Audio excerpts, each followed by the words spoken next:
चरण सिंह किसी की बपोती नहीं है, किसी के एक की जेब की संस्था नहीं, न क्षेत्र की न जाति की।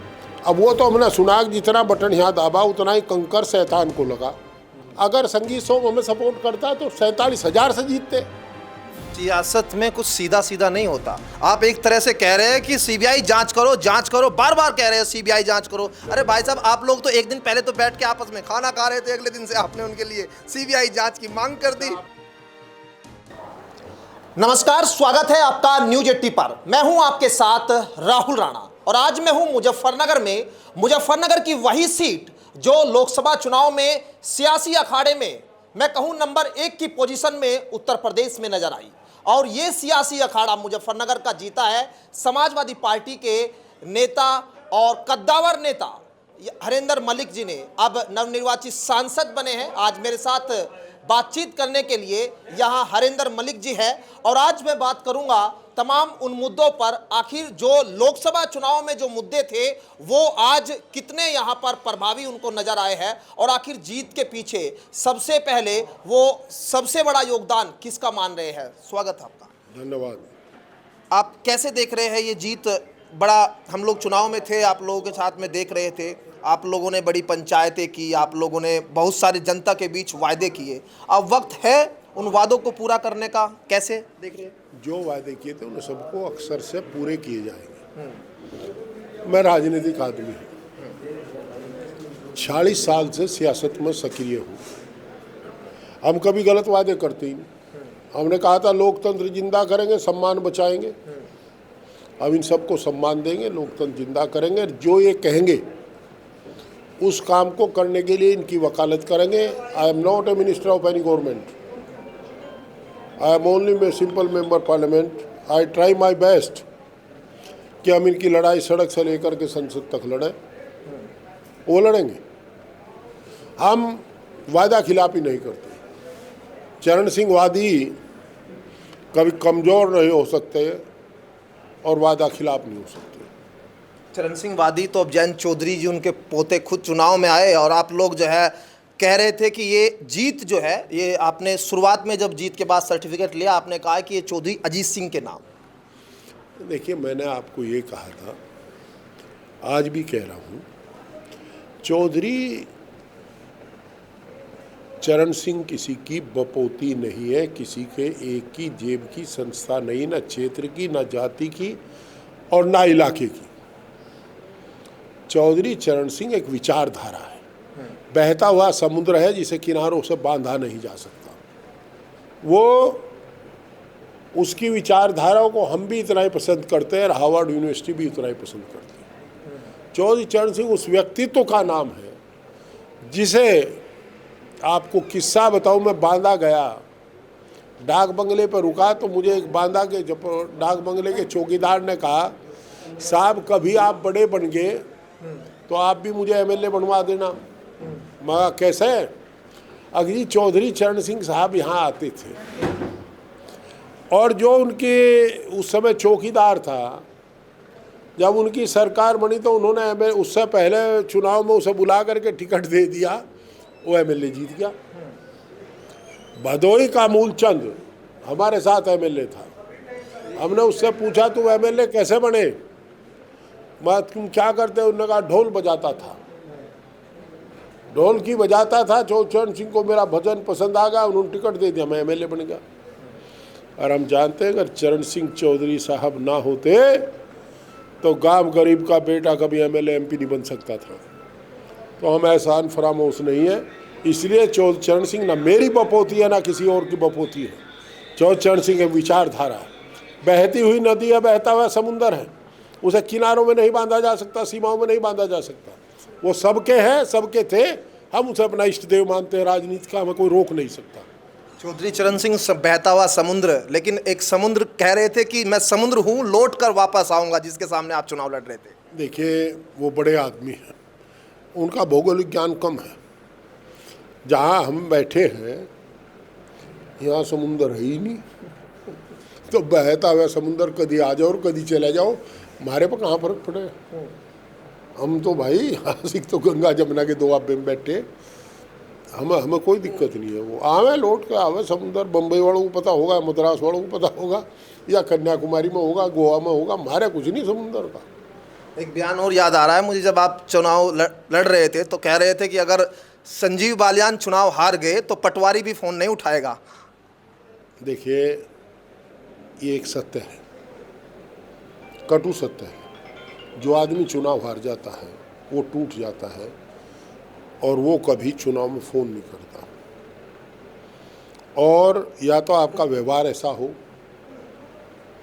ये दबंग व्यक्ति थे, बहादुर आदमी थे, इन्होंने डंडे के बल पर हाका है, तो इनका कौन उठाओगा फ़ोन? हम पटवारी जी के हैं, तो वे क्या कहते तो उन तो पूछो, पटवारी होता। अच्छा, ये बताइए कि अब आज ईवीएम को लेकर फिर शुरू हो गई बात। अब मैं थोड़ा राहुल गांधी के बयान पे आ जाता हूँ। राहुल गांधी ने कहा कि ये ईवीएम जो है वो एक ब्लैक बॉक्स है, और अब चुनाव के समय जब आप लोगों को यहाँ पर अच्छी खासी, जब उत्तर प्रदेश में आप लोग बढ़त की ओर, समाजवादी पार्टी सबसे बड़ी पार्टी बनकर उभरी, अब कोई ईवीएम का रोना नहीं रो रहा था, लेकिन अब धीरे धीरे ईवीएम के अब शुरुआत क्यों हो गई? क्या है ये ईवीएम? क्योंकि विपक्ष बार बार जब हारता है तो ईवीएम की बात करता है। देखो, मैं आपको एक बात बताऊँ, मुझे नहीं पता क्या हुआ ईवीएम में, पर आप ये देखते हैं इलेक्ट्रॉनिक सिस्टम है, और इलेक्ट्रॉनिक हैकर जो है हमारे बैंक अकाउंट तक हैक कर लेते हैं नहीं कर लेते। मेरा फ़ोन हैक करके और लोगों से पैसे मांग लिए, 10-5 नहीं 50 लाख लोगों के ठगे गए मेरे फ़ोन हैक करके। शर्माई किसी ने बताया तक नहीं मुझे। अगर फ़ोन हैक हो सकता है तो ईवीएम कैसे हैक नहीं हो सकती? हाँ, वो दूसरी बात है, मान लिया 5% पे हैक की गई होगी, 10% पे की गई होगी, अगर करे कोई और वोट मिल जाए 15%, तो 5 से हम जीत जाएंगे। तो आप भी ईवीएम से चुनाव जीत के आए ना, तो आपके ईवीएम में कुछ गड़बड़ हुई, लगा आपको भी?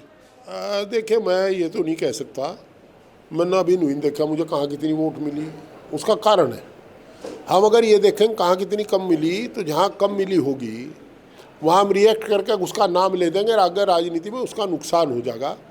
तो जो समझदार नेता हैं, कैंडिडेट है, उन्हें कभी वोट नहीं देखना चाहिए कि कहाँ कितनी मिली है। नहीं, मानव व्यवहार है, कहीं ना कहीं मुंह से निकल जाता है और लोग भूलते नहीं उसे। हम कहते हैं कम मिली है, हमें दुआएं तो बहुत मिली है। मैं ऐसे लोगों को जानता हूँ जो नंगे पैर वैष्णो देवी गए, ऐसे लोगों को जानता हूँ जो नंगे पैर यहाँ से पुरान कलियर गए, अजमेर शरीफ गए चद्दर चढ़ाने। और आप ताज्जुब करोगे, मैं शाकुंभरी देवी गया तो मेरे से पहले मेरे 10 समर्थक वहाँ शाकुंभरी देवी पे बैठे प्रसाद चढ़ा रहे थे। मगर तुम कैसे भाई, अगर थारी चुनाव की जीत का प्रसाद लेकर आए। हम गाड़ी में बैठे तो मुझे वीडियो कॉल आया कि जी हज पर आए, हम मदीना में हैं और आपके लिए दुआ कर रहे हैं कि आप चुनाव जीत जाए। गुरुद्वारे से एक भूरी संत है रामराज के पास, उन्होंने मुझे और इकरा को और इमरान को आशीर्वाद दिया। इकरा तो वहाँ से गई भी थी और वो मुझे जानते भी नहीं थे, और उन्होंने कहा कि मैंने आपको आशीर्वाद दिया है। जीतने के बाद आए। वो सिख है, मैं हिंदू हूँ। वो मदीना में जो बैठे थे मुसलमान थे, जो वैष्णो देवी और शाकुंभरी देवी जा रहे थे। एक वो नीम करोली बाबा, उनका आशीर्वाद भी लेने गए हमारे समर्थक। मैं भी जाऊँ। आप हमारी जिन पर आस्था है उन गुरु जी का आशीर्वाद हमें ही। तो सब ने अपने अपने गुरुओं से प्रार्थना की कि अब की बार चरण सिंह वादी, अखिलेश वादी लोग जीत जाए, और वो प्रार्थना स्वीकार होगी ऐसा महसूस होता है। हम जीत गए। मेरी कहाँ जीत है, जनता की जीत। अच्छा, जनता की जीत है, ठीक है, चलिए अब जीत गए हैं, अब आपको 5 साल मौका मिला काम करने का, लेकिन एक सवाल का जवाब तो दे दीजिए। लोग पूछ रहे हैं कि बीजेपी में आखिर सेंधमारी की तो आपने कैसे की? उधर संगीत बीजेपी के लोगों में संगीत सोम कह रहे कि संगीत सोम ने आपको वोट दिलवा दिया, ऐसा हुआ क्या? वो कौन कह रहा है? जिसे राजनीतिक सोच नहीं है, जिसमें राजनीतिक ज्ञान नहीं है, जो गणना नहीं कर सकता, वो व्यक्ति ऐसी बात कहेगा। अभी असेंबली का चुनाव है 2022 में, सरधना सेगमेंट में हम 18,000 से ज़्यादा वोट से जीते थे और आज हम 47,000 वोट से जीते, कुल 47 से। अगर संगीत सोम हमें सपोर्ट करता है तो 47,000 से जीतते भाई। ये तो टोटल पार्टी का वोट है, वो टोटल पार्टी का वोट था। अगर मुझे संगीत सोम सपोर्ट कर जा, सिटिंग एमएलए हमारा है ही, तो मैं तो 47,000 से जीता तब। तो ठाकुर पूरन सिंह किसका व्यक्ति है? हमारा आदमी है, हमारा भतीजा है। उसके बाबा जी थे चौधरी खचेड़ू सिंह, ठाकुर खचेड़ू सिंह ने हमें राजनीति सिखाई। सतपाल सिंह उसके पिताजी हमारे साथ पढ़े, हमारे बड़े भाई के। हमारा खूब घर में आना जाना है।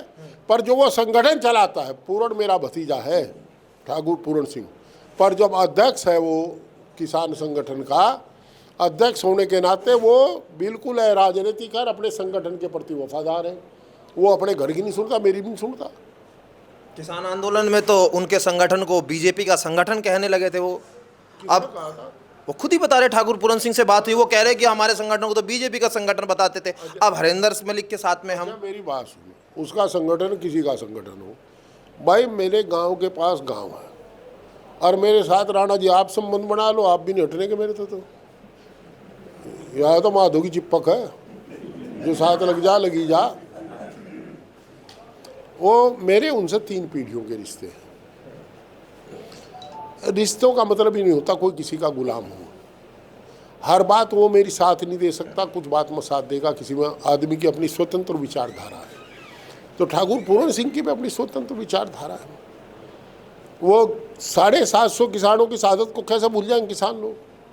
अच्छा ठीक है, एक कैलकुलेशन मुझे बताइए आप जब मैं पहले आपसे संतुष्ट है आप सर धरे वाली सर, आप संतुष्ट है? नहीं संतुष्ट मेरा व्यूअर्स देखिए, व्यूअर्स कमेंट करेगा और आपको भी पता लगेगा क्या कह रहे हैं। आप मुझसे मत पूछे लेकिन मैं बस आपसे पूछ रहा हूँ। दूसरी चीज़ आप ये बताइए कि यहाँ जिस तरह से बीएसपी को वोट मिला, सपा को वोट मिला, भाजपा को वोट मिला। अब जैसे फॉर्मूला आप बता रहे थे कि बीएसपी को जो ज़्यादा जितना वोट मिलेगा उसका फ़ायदा कहीं समाजवादी पार्टी को, आपके गठबंधन को होगा। अच्छा, एक छोटा सा फॉर्मूला ये बता दीजिए, आखिर जीत कौन से फॉर्मूले से हुई? उसी फॉर्मूले से हुई या कोई दूसरा फॉर्मूला यहाँ पर हुआ? मेरी सुनो, देखिए हमें 36 कौम ने वोट किया। मैं बाइफरकेशन नहीं कर सकता जाति और धर्म के हिसाब पर। सबको जानकारी है कि समाजवादी पार्टी का कोर वोटर कौन है, और कोर वोटर ने कोई टूट नहीं हुई, पूरा मन से वोट किया। हमारा जो कोर वोटर था किसान मजदूर, उसने भी मन से वोट किया। देखिए आप 2 जाट बाहुल्य क्षेत्र है, आप जाट को बेचारे को बड़ी गाली मिलती है। 2 जाट बाहुल्य क्षेत्र है। चरथावल हमारी जीत होती है 13,827 वोट से। दूसरा बुढ़ाना है, वहाँ 18,000 से। अब वोट किसने कहा कि अंदाजा लगाओ, दिमाग पर जोर करो, सुबह नोनी घी खाओ, तर रहेगा और काम करेगा दिमाग। तो हम कैसे बता सके काम में हमें बनिए ने गिरा, ब्राह्मण ने गिरा? हमारे पे कौन सी मशीन है बटन दबे? अब वो तो हमने सुना जितना बटन यहाँ दबा उतना ही कंकर शैतान को लगा मदीना में, वो तो हमने सुना है। जितने यहाँ बटन दबे उतनी आरती देवी माँ ने कबूल की, उतनी अर्जी लगी जितने बटन दबे। हमारे पास कोई ऐसी मशीन नहीं है कि हम बाइफरकेशन ऑफ वोटर्स कर सकें। हमें किसने वोट दिया अंदाजे हैं। जहाँ हम चुनाव जीते हैं 3 विधानसभा क्षेत्रों में, एक में तो हम मायूस हैं कि उसमें हम अपनी बढ़त कायम नहीं रख सके, बढ़त बढ़ा नहीं पाए सरधना में। वहाँ जो भारतीय जनता पार्टी का कैंडिडेट था संगीत सोम, वो अब की बार और ताकतवर आकर उभरा और उसने हमें नुकसान पहुंचाया, ताकि मार्जिन, जिससे मार्जिन हमारा 18,000 के बजाय कुल 47 वोट पर रह गया। चरथावल में वो उम्मीद थी कि 25 से 30 के बीच जीतेंगे, वहाँ हम स्वीकार करते हमारी गलती रही। और गलती ये रही कि हम बघरा ब्लॉक में वोट मांगने नहीं गए। हम इस चक्कर में रह गए तो अपना घर है। और पहली बार 9,500 से चरथावल जीत के आए थे और निश्चित रूप से 10,000 से बघरा जीत जाते, 12,000 से आगे जीतना 27,000 होते। हम वहाँ नहीं गए तो बघरा में 5,000 से हार गए। तो हमारी गलती थी, हमने स्वीकार की। हम नहीं गए किसी के पास भी वोट मांगने। हमने टेलीफोन पे बुलाया, भाई काम करो, तुम भी काम करो, वोट दो आओ भाई। तो वो टेलीफोन की राजनीति नुकसान देगी। वहाँ ये संगीत सोम भारी पड़ गया हमारे पर, यहाँ हमारी लापरवाही भारी पड़ गई। शहर में 8-10 हज़ार वोट पुलिस ने रोक दिया। यार छोड़िए, डीएम एसपी 4 बजे आकर के फक्कर शाह चौक पर खड़े हो गए काफिला लेकर के, ताकि मुस्लिम लोग वोट डालने न जावे। इससे बढ़िया घटिया बात और क्या हो सकती है। 50 गाड़ियाँ थी जनेबिया स्कूल पर 3 बजे कि बहुत भीड़ लग रही, चूँकि इन पर दबाव था। मुझे एक आईपीएस अफसर ने बताया कि मुझे दरोगा ने कहा, खाड़ापार चौकी इंचार्ज ने, कि साहब भीड़ बहुत लगी है बूथों पर, कहो तो भगा दूँ। अब ये झगड़ा कर रहे हैं ना। तो वो लोग सुन रहे थे तो एसपी सिटी ने बड़ा ईमानदारी की बात कही। एसपी सिटी ने कहा, देखिए कोई झगड़ा होगा तो हमारा इन्वॉल्वमेंट होगा, नहीं तो हम कोई इन्वॉल्वमेंट नहीं करेंगे। वोट अगर लाइन लगी है तो लगने दो, इन्हें वोट डालने दो। प्रशासनिक अधिकारी, अरे छोड़िए, मैं साडाबर गिर गया था, 25 मिनट तक फोर्स लिया था। गांव के लोग आए, जब पता लगा मार्जिन ज़्यादा था इसलिए जीत आराम से। हाँ, मार्जिन तो मैं लोगों ने ठाडी वोट गिर रखी है। वो जब लिख रही थी ठाडी लिख रही थी, बोधी वोट नहीं लिख रही है कभी। और मैं बहुत खुश नहीं होता इस बात से। मैं हारा भी हूँ और जीता भी हूँ। ये जनता है, इसे जनार्दन कहेगा, भगवान कहेगा, ईश्वर का स्वरूप कहेगा। जिसे मैं आज बड़ी बड़ी बात करने लगूँ, अपने आप को बहुत 30 मार का मानूँ, कल दूसरा रिजल्ट आ जा। ये तो जिसा आशीर्वाद दे देते भाई, और जिससे नाराज हो जा। जनता जनार्दन है। मैं जनता को नमन करता हूँ कि उन्होंने मुझे पे विश्वास कर लिया। ये इतनी बात है। अच्छा, सीबीआई जांच की मांग आपने की संजीव बालियान के लिए? भाई बात सुनो, संजीव बालियान के लिए मैंने कोई सीबीआई जांच की मांग नहीं की। संजीव बालियान पर झूठे आरोप लगाए गए। हम चाहते हैं आरोप लगाने वाले के खिलाफ कार्रवाई हो। कार्रवाई तो जब ही होगी जब वे आरोप झूठे साबित होंगे। भाई आमने सामने चुनावी तो लड़े को दुश्मनी थोड़ा ही है। हम तो ये चाहते हैं कि एक आधार हो जावे कि आरोप गलत है, तो जिनने लगाया उसके खिलाफ फिर कार्रवाई होगी। अच्छा, सीबीआई में तो भाजपा वाले अपने आप लिखवा लें जो चाह। अब कोई सीबीआई पहले वाले शाहपुर का तो रोगा लिखने का नहीं कहे तो सीबीआई लिख देगी। तो सीबीआई तो हम कह रहे हैं कि वे आरोप लगे, झूठे आरोप हैं। तो जो झूठे आरोप है, जो वो झूठे साबित हो जाएंगे, जिनने पत्र जारी किया उसके खिलाफ कार्रवाई हो जाएगी। देखो, सियासत में कुछ सीधा सीधा नहीं होता। आप एक तरह से कह रहे हैं कि सीबीआई जांच करो, बार बार कह रहे हैं सीबीआई जांच करो। अरे भाई साहब, आप लोग तो एक दिन पहले तो बैठ के आपस में खाना खा रहे थे, अगले दिन से आपने उनके लिए सीबीआई जांच की मांग कर दी। आप एक काम करो, उनके लिए नहीं की मैंने, अगर उनके विरुद्ध कोई आरोप लगा होगा तो मेरे खिलाफ लगाऊंगा, मैं तो मोबाइल जाँच कर लो इसकी। और भाई हमारे पे जोड़ नहीं पड़ता अगर उसके खिलाफ आरोप लगे। भाई आरोप लगे तो भाई साहब हमें उसकी जांच तो करानी पड़ेगी, तभी तो आरोप लगाने वाले के खिलाफ कार्रवाई होगी। तो ये हमदर्दी है या कुछ? ये हमदर्दी है। और हम ये चाहते हैं गलत परंपरा न गए, राजनीतिक जीवन में रहने वाले लोगों के खिलाफ मिथ्या आरोप ना लगे जहाँ, ये परंपरा खत्म करना चाहते हैं। इसलिए भय भी विपरीत ना हो गुसाई। अब क्या झूठे आरोप लगाने वाले के खिलाफ जाँच हो जाइयो, कार्रवाई हो जाए, आगे कोई लगाने का नहीं झूठे आरोप। और रही खाने की, भाई आप मीडिएशन कर दो, या तो मैं बुलाऊं, मैं फिर आ जाए, या मैं मुझे बुला ले, मैं चले जाऊँ, मैं खा पर हमारे कोई दुश्मनी है। चलिए, बहुत शुक्रिया बातचीत करने के लिए। और हरेंद्र मलिक जी साफ तौर पर वही अपना जो बयान है वो दे रहे हैं कि जांच तो होनी चाहिए, अगर सच है और या फिर झूठ है वो सामने आना चाहिए। देखिए, सियासत में होता यही है कि एक दूसरे को सीधे तौर पर भले ही कुछ ना कहे, लेकिन दूसरे तरीके से जनता समझती है कि आखिर जो जो नेता है वो कहना क्या चाहते हैं। कहना चाहते हैं कि सीबीआई जांच हो और यहां उसके बाद जो है दूध का दूध और पानी का पानी हो। हालांकि होगा या नहीं होगा एक अलग बात है, वो दूसरा विषय है। लेकिन अभी मुजफ्फरनगर की जनता ने अब सांसद समाजवादी पार्टी को जो है बनाया है, हरिंदर मलिक को बनाया है। अब बहुत सारे इनके सामने जो वादे किए थे अब उनको पूरा करना है, बहुत सारे सवालों के जवाब अब देने हैं। वो 5 साल में देखेंगे किस तरह से काम होंगे। और एक मेडिकल कॉलेज को लेकर भी जिस तरह से कहा गया कि मेडिकल कॉलेज होना चाहिए, तमाम सुविधाएं, हालांकि वो एक तरह से जुमला यहाँ कहा सांसद जी ने जब अपने भाषण में वो कह रहे थे, तो सीधे तौर पे बात वही है कि आखिर 5 साल में अब समाजवादी पार्टी की भी एक प्रतीक्षा यहाँ मुजफ्फरनगर की सीट पर हो रही है। कैसे इसको जो है वो पार पाएंगे देखना बड़ा दिलचस्प होगा। मेरे सहयोगी अंकुश के साथ मैं राहुल राणा, न्यूज़ 18 मुजफ्फरनगर।